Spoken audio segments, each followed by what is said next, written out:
আমার হিংসা একদম চলে গেছে। আমার লাইফটা খুব ইন্টারেস্টিং। অ্যাডমায়ার করতে করতে আমি তার অ্যাডমায়ারার হয়ে গেলাম একটা সময়। কথায় কথায় কখন যেন আমরা আগে মানে বিয়ের আমাদের বিষয়টা চলে আসলো। আমি আর হাতছাড়া করতে চাই না, এখনই চলো আমরা ফোনেই বিয়েটা করে ফেলি, কারণ তোমার ভরসা নাই।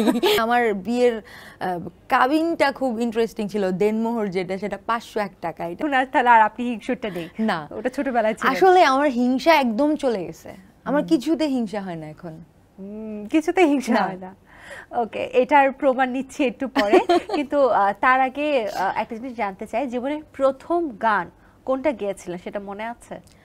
প্রথম গান গেয়েছিলাম হায়রে আমার মন মাতানো দেশ, একটা দেশের গান। একটু শুনি তাহলে গানটা। হায়রে আমার মন মাতানো দেশ, হায়রে আমার সোনা ফলা মাটি, রূপ দেখে তোর কেন আমার নয়ন জুড়ায় না, তোরে এত ভালোবাসি তবু পরাণ ভরে না। খুব সুন্দর, আপনার কণ্ঠে যে কোনো গানই অনেক সুন্দর হয়ে ফুটে ওঠে। Thank you, welcome.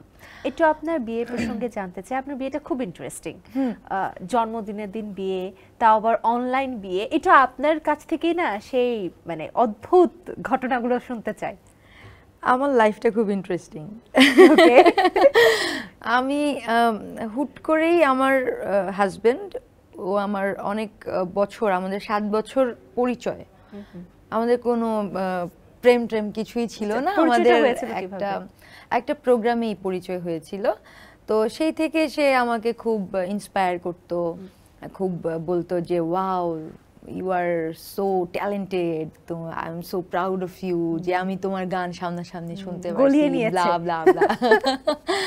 তো আমি আমার কাছে খুব ভালো লাগতো, কারণ ফ্যামিলির বাইরে ওইরকম খুব একটা মেশা কম হয় আমার গানের কলিগস যারা, তারাই তো একদম আউটসাইডার একজন মানুষ এত প্রশংসা করছে, ভালোই লাগছে। তো পরিচয়টা ছিল, 7 বছর পরিচয় ছিল, এবং আমার অ্যাডমায়ারারই ছিল সে। অ্যাডমায়ার করতে করতে আমি তার অ্যাডমায়ারার হয়ে গেলাম একটা সময়। যখন হচ্ছে আমার প্ল্যান ছিল যে আমি একটা সার্টেন এইজের মধ্যে এই ব্যাপার, এই মানে এই সালের মধ্যে আমি বিয়ে করব। তো ওর সাথে গল্প করছিলাম যে এই ব্যাপার, তোমার কি অবস্থা? বলে হ্যাঁ আমারও তো প্ল্যান আছে সামনের বছর। কথায় কথায় কখন যেন আমরা মানে প্ল্যান করে ফেলেছেন। মানে মানুষ তো আগে প্রপোজ করে, লাভ ইউ বলে, এই বলে, প্রেম টেম করে, আমরা আগে মানে বিয়ের আমাদের বিষয়টা চলে আসলো। তারপর ফ্যামিলির সবার অনুমতিতে, সবার সামনেই আমাদের বিয়ে হলো। ও আসলে ইউএসএ তে থাকে, তো ওরা আসার একটু পেপারসের একটু আছে, ওর ইস্যুস। বললো যে আমি তো আসতে লেট হবে, আমি আর হাতছাড়া করতে চাই না, এখনই চলো আমরা ফোনেই বিয়েটা করে ফেলি, কারণ তোমার ভরসা নাই। ভরসা নেই, তুমি কখন আবার চেঞ্জ হয়ে যাও। তো এই করতে করতে আমরা করে ফেললাম বিয়েটা। তা আমি বললাম যে ওকে, তাহলে আমার বার্থডের দিনেই করতে পারি।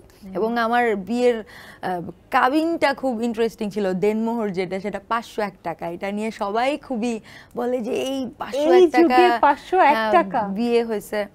তো আমার কাছে সবসময় মনে হয় যে বিয়ের জন্য, আমি জানি না অত ডিটেইল যে দেনমোহর এত বেশি কেনই বা দিতে হবে বা কি বিষয়।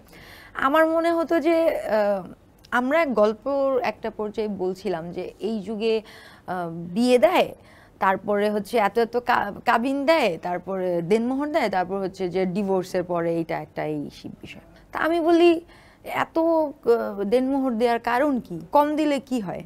বলে না, এটা একটা সিকিউরিটি, বা যদি ডিভোর্স হয়ে যায় তাহলে একটাই পাবে। তা আমি বললাম ডিভোর্স কি,